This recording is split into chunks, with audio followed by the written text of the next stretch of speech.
Welcome everybody to another episode of Album Build Club. This week, as you've probably already figured out, we are working on building a pedal. This particular kit is from StewMac. This is an International House of Overdrive. This is based on a Crowther Hotcake. The Crowther Hotcake was one of the first overdrive pedals ever built. This pedal kit has already been painted or decaled. I don't know exactly what, but Carson already took care of that. One of the cool things about these kits, you get a full color, I think it's full color, it is, full color manual on how to build them. This is going to be one of our component bags. All right, that's what we got. Hotcake runs all the way around there, or pancake. You put Carl Cake Fat Stacks of Sound on the side for me, so. Pretty cool. It's going to be a pretty cool build. This is going to be our circuit board and our foot switch breakout board, which I will not be using, so I will just wire it the hard way. I don't know, some people do this different. I'm careful with certain things. I want to make sure I don't get any electrostatic interference, but in general I treat pedal kits like a big Lego set, just with some heat in the middle. So I tend to dump all the parts out first before actually reading any of the instructions, just because that's kind of who I am.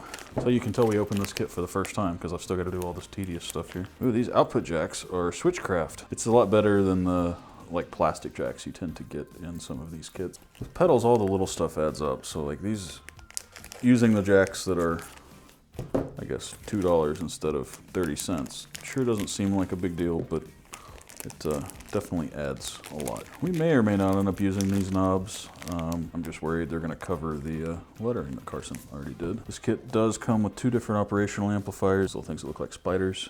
This one's going to be TL071, like what's in later units, and one is going to be a LM741. All capacitors are going to have a code on them, numerically, that tells you what they are, whereas resistors, you have to learn to read the stripes.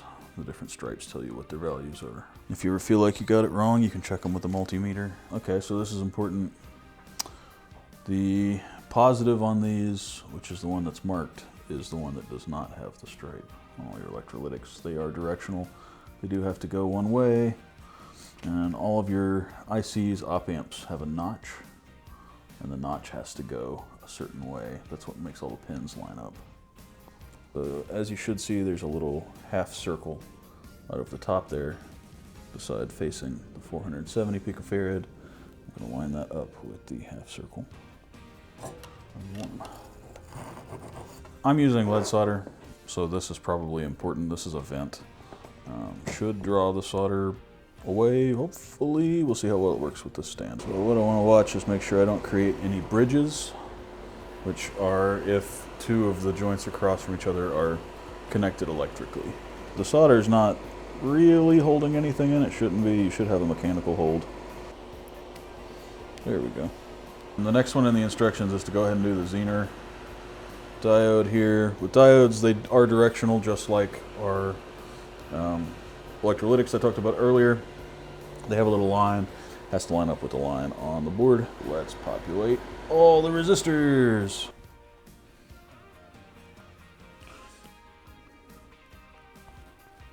Unlike a Lego set, if you don't put things in the right spot, there's a good chance it won't work. Resistors don't matter which direction they go in. I line up all the stripes to the way they are in the picture because I'm detail oriented. Oh man, if you like doing puzzles, maybe you'll like doing pedals. My grandfather was the one that got me into this hobby. He's an electrician.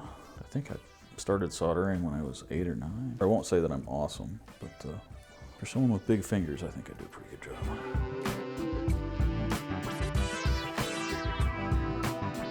Since I'm right-handed, what I'll do is I'll do all the ones that are bent this way, and then I turn it around and do all the ones that are bent the other way. Soldering etiquette, you always want your joints to be shiny. Otherwise there could be a lack of flow.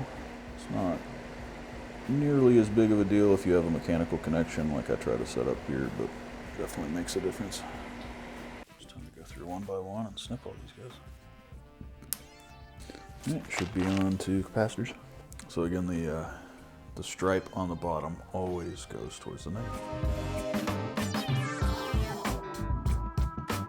These are not directional. optional, but if I put them in upside down, that would bother me. All the writing has to face the same way. Get some nice footage of me drinking my So at this point in the book, they have us install the lead wires. This is the point where I'm gonna start doing mods because I can't leave anything alone. So what I'm gonna be doing is drilling a new hole for the LED and installing a two-way switch where the LED originally was. And then we're gonna use that to do some mods to the circuit here. So I'm gonna start by cutting this board out. It's a perf board, but this is one I've already made a few cuts on for a few different things.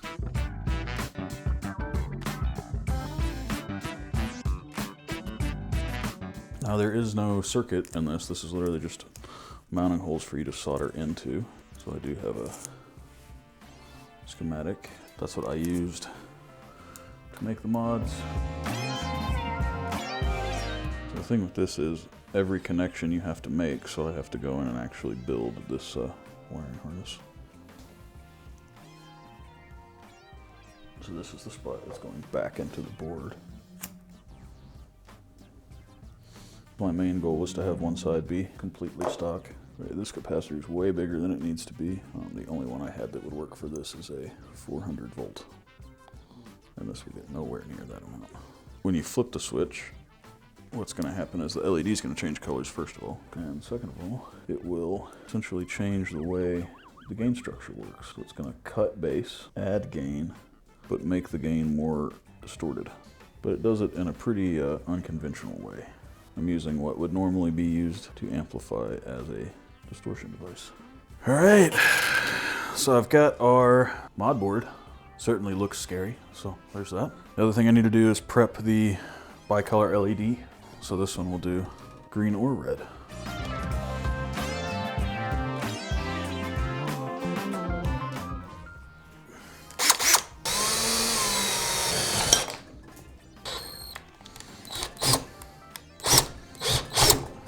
Well, that was fun. Okay, cool, we're good. Some people prefer to build pedals with all one color of wire, and it stresses me out, especially when it's obvious like this. So this is a red, green LED. So the red is red, the green is green.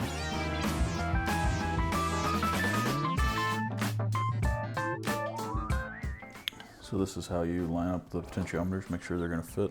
So essentially, you wanna set them out. You have to ignore the labels on the top because they're gonna be inverted once they're in. But you do this to make sure everything is going to line up. And these all have a locator tab, which I've never seen used, but I know why they're there.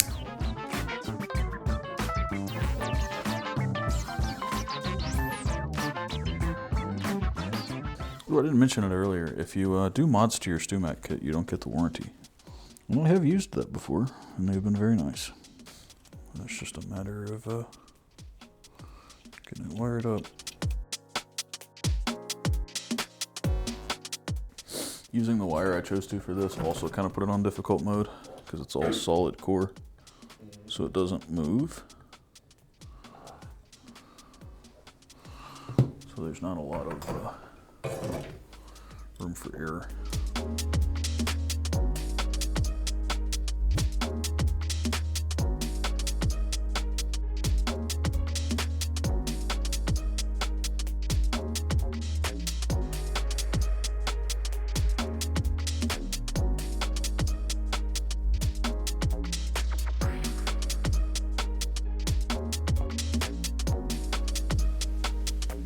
I stopped reading the instructions at number 9 and have not turned the page since. And considering how big of a mess it is in there, it actually looks pretty clean.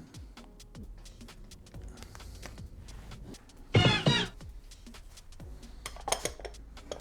kind of a tradition. If you buy boutique pedals, not only are they signed by who built it, but they usually have some sort of goofy drawing or something on the inside. I just wrote Album Pedal Club. All right, I'm here with guitar virtuoso, probably future guitar legend, Matt Getz. We're gonna do a playing demo of the pedal you guys hopefully just watched me build. If you haven't checked him out before, you should check out his band, The Electric Indigo. We've talked to them before. Ciao!